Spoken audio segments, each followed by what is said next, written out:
কুচবিহার থেকে বীরভূম, হাওড়া থেকে নদিয়া, সর্বত্রই গেরুয়া ঝড়ে তাসের ঘরের মতো ভেঙে গেল মমতার ১৫ বছরের শাসনামল।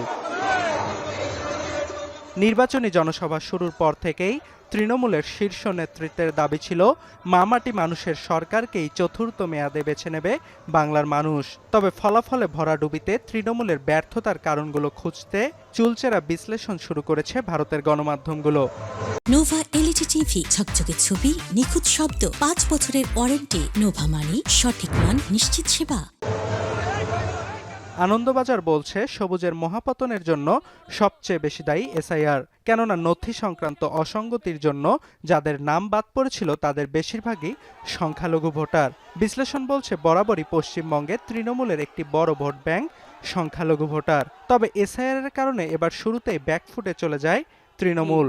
বাংলা তৈরি আছে, আপনারাও তৈরি থাকুন।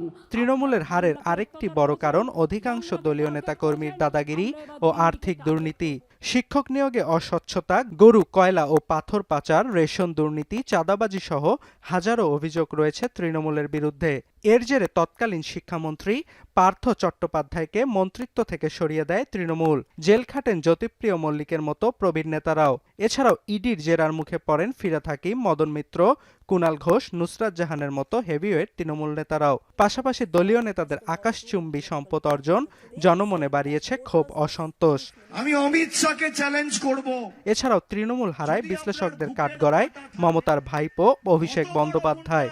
আনন্দবাজার বলছে, দলের নবীন প্রবীণ বিভেদ তৈরি করেছেন অভিষেক নিজেই। ২০১১ সালে তৃণমূলে যোগ দিয়ে প্রবীণদের ৬৫ বছরের পর রাজনীতি থেকে অবসর নেওয়া উচিত বলে মন্তব্য করেন তিনি।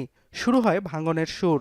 দল থেকে বেরিয়ে যান শিশির অধিকারী, তাপস রায়ের মতো বর্ষিয়ান নেতা। পর্দার আড়ালে চলে যান মদন মিত্রর মতো প্রবীণ তুর্কিরাও।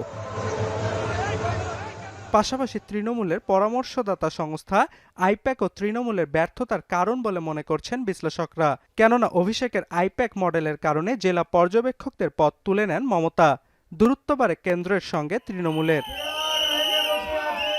অন্যদিকে আরজিকর কাণ্ড, সন্দেশখালী সহ মমতা সরকারের শাসনামলে নারীদের প্রতি হওয়া অন্যায় অত্যাচার এবং রাজ্য জুড়ে চলা রাজনৈতিক প্রতিহিংসার কারণে এবার বাংলার ভোটাররা ইভিএমে দিদি অপেক্ষা মোদিকে এগিয়ে রেখেছেন।